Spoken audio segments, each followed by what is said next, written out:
What's going on, guys? Welcome back to BlackTideTV and happy St. Patrick's Day. As you likely already know, especially if you've been watching my recent videos, Call of Duty Modern Warfare Remastered recently was updated, and it was not a small update. This was a huge patch. It included an entirely new operation of supply drops, but what we're focusing on today is the very special holiday-themed event that is running for the length of March. I believe it runs until April 3rd, so as of this video posting, you have like 14 or 13-ish days to complete the challenges necessary and unlock the items from the supply drop system from the depot.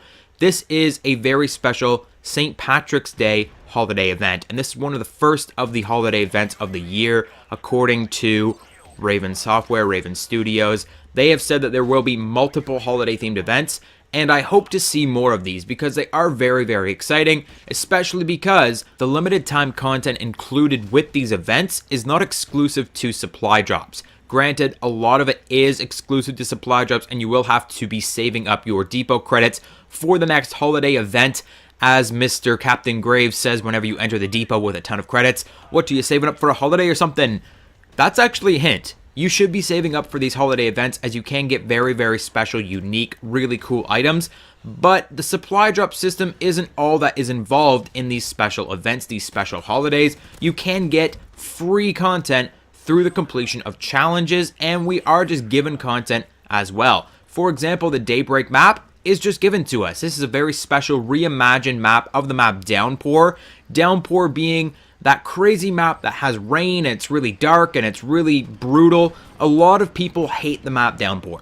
I am not one of them. I think Downpour is one of the best maps in Call of Duty history, and you can bash on me for that, but I really love Downpour. It's so dark and gritty and realistic, and there's all these weather patterns. There's actually rainfall in the map. How many other multiplayer maps since Call of Duty 4 have we seen with rainfall or snowfall or some other weather system in them?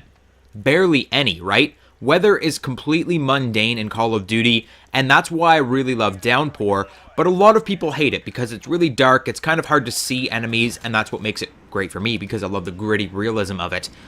But a lot of people don't like that. They like very bright and vibrant maps. They like maps that stand out, maps where they can see enemies from a very, very far distance away, and that's what they've done with Daybreak. Daybreak is a complete reimagining of Downpour, stepping away from the rainy Russian environment and inserting us instead into a sunny Irish countryside, complete with Easter eggs for St. Patrick's Day. There's little pots of gold hidden around the map, and there's leprechauns, and they play Irish Celtic music, and it's a really nice environment, and a lot of people are really enjoying this map. Some going so far as to requesting it stay in rotation, taking out the Irish elements and just keeping it as a sunny Downpour. Of course, the likelihood of this happening is slim to none, as Daybreak is a very special holiday-themed limited time event map.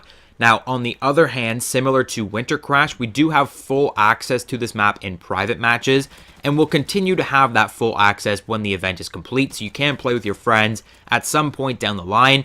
But the only time that you can play this in public match is during this event for the next 14 days, and that is the only time that you'll have to complete the very special camo challenges involved in the map. Yes, again, similar to Winter Crash, there are 2 camos for every set of weapons in the game that you can unlock through a set of challenges here on Daybreak. Now, the challenges are a little easier than they were on Winter Crash, hidden though they are.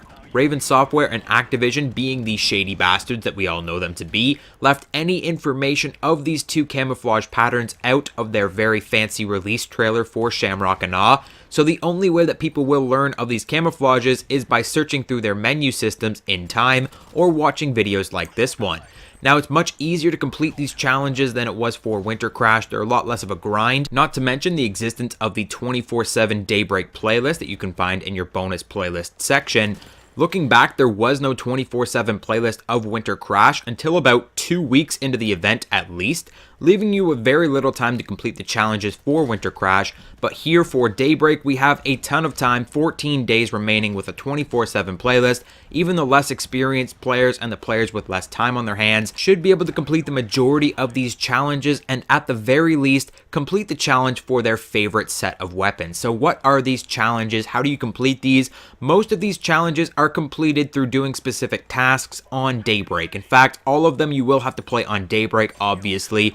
but some of them you'll come across very easily without much thought put behind them, and some of the others you will have to make a specific class for. So I will read through the challenges first, and then I'll give you my tips and tricks. Fair warning, my Gaelic is not at its best, and it would seem that part of the challenge is pronouncing the challenge names themselves, well, a few of these challenge names, so please bear with me as I try to struggle my way through the pronunciation of these couple challenges. Now, something I should mention before I get started here is that each of these challenges comes in two parts. So as you go through the challenge, you will unlock the FOLIUM camouflage, which is a green and brown camouflage with clovers on it. That's the camouflage that you're actually seeing in game in this gameplay. The second camouflage, once you complete the challenge, is Prism, which is a rainbow pattern. I'll discuss these camouflages in depth a little later in the video, and I will have 2 first look camo videos coming out very soon, probably tomorrow or the next day, showing off these camouflages in game. But for now, all you need to know is that each of these challenges has 2 steps. I will be reading you the final challenge number. So if you want to unlock the Prism camouflage for whatever weapon you're working on, these are the challenges. Aaron Go Brog. Call in 30 UAVs on Daybreak to unlock this camouflage for SMGs. Luck of the Irish. Win 25 matches on Daybreak to unlock this camo for assault rifles. Knick Knack Paddywhack. Kill 50 enemies with melee on Daybreak to unlock this camo for pistols. Hot Potato. Kill 50 enemies with frag grenades on Daybreak to unlock this camo for shotguns. Slante. Kill 500 enemies on Daybreak to unlock this camo for sniper rifles. And Murphy's Law. Flash 100 enemies on Daybreak to unlock this camouflage for LMGs. Now, the FOLIUM camouflage isn't too great. It's nothing to write to your mother about, but it isn't half bad.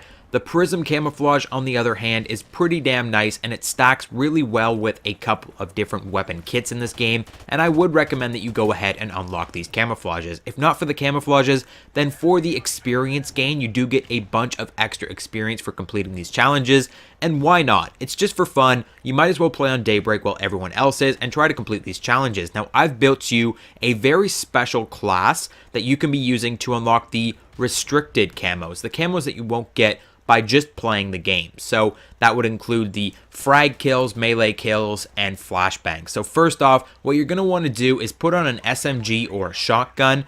These weapons move at a higher rate than any other weapon in the game. Assault rifles move slower, LMGs move hella slow. Sniper rifles, I'm not exactly sure in this game. I believe they move slower as well, but SMGs and shotguns are the best. So I've put on an SMG because I'm more competitive with an SMG. If you're wondering why we're increasing movement speed, it's for the melee kills. Next up, you'll want a flash grenade for obvious reasons, and for my perk 1, I've got frags times 3. Now, I wouldn't put frags times 3 on my class until I complete my flashbangs. Flashbangs is the easiest thing to do of all of these challenges. I completed it in 2 games. 100 enemies flashed in 2 games. All you have to do is run special grenades times 3 and air burst your flashbangs across the map. If you didn't know, air bursting is a technique where you throw the flashbang up into the sky and it blows up above the enemies.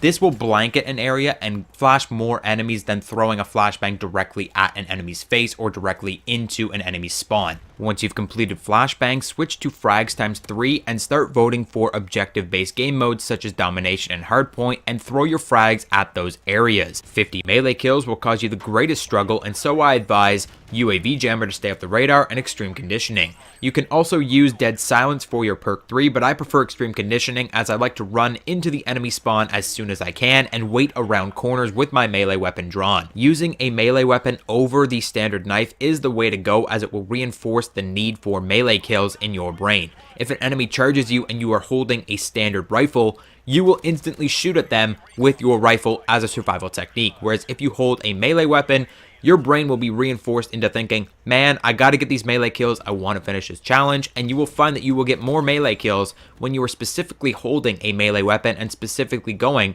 for melee kills. But those are all of the really difficult challenges. Everything else can be done just by playing the map religiously, calling in UAVs, earning kills, earning wins. That's the only challenge I have left, is the actual victories. I'm 6 victories out if I'm not mistaken. Everything else I completed in a few hours on the 24/7 map. It's a pretty damn fun map, and the challenges are definitely worth it for the XP, for the camouflages. It's free content, and you better get on there and grind it out while you can. There are 13-14 days left on this content, so I sincerely hope you can find the time to grind out these challenges. I will have a few first look camo videos over the next couple days on the FOLIUM and PRISM camouflages, so stay tuned for those. Hit the like button if you enjoyed this video, subscribe for more daily gaming goodness. Let me know in the comments what you think of this map and this entire Shamrock and Awe operation as a whole, and I'll see you guys on the next video.